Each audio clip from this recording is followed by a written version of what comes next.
everyone, welcome and welcome back. If you are new, this is Morg's Hauntings, where we do everything haunted, horror, creepy, and cryptic.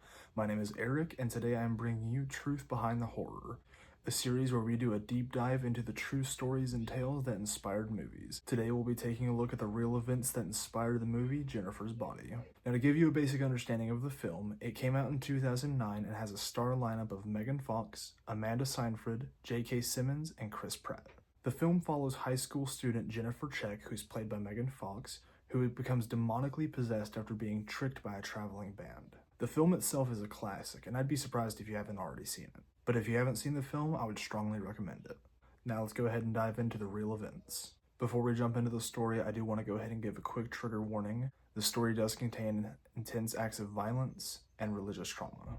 In July of 1995, Elise Palor was reported missing by her parents when they did not find her in her bedroom.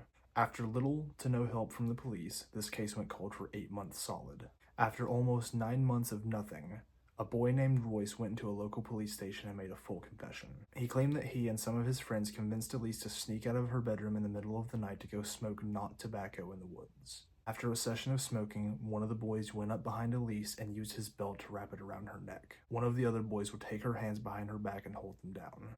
As he held her hands down, all of the boys would then begin using a hunting tool on her over 12 times. Somehow she survived this. Unfortunately, that wasn't the end, as they all began to take turns stomping on her neck until the deed was done. But perhaps the worst thing to happen after all of this, the boys would begin to do the unspeakable to Elise's body. They would come back to do this multiple times over 8 months. The boys would even go on to brag about the acts that they had done to their friends, although they were never taken seriously, and thus nothing was ever done. After Royce's confession, the other boys would make a quick confession as well once they were confronted.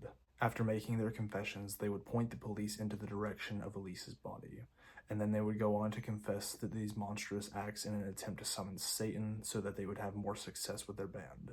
All of the boys who had done this act were under the age of 18, but given the nature of the act and the brutality of it, they were all tried as adults. They were all found guilty and were given the maximum penalty below capital punishment. So this was the true story that inspired one of the scenes in Jennifer's Body.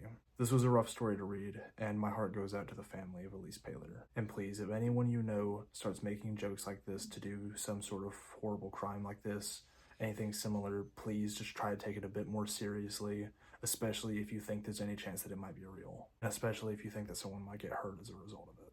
Back to the movie though, this film is actually not streaming anywhere, but it is currently available for rent on Amazon Prime.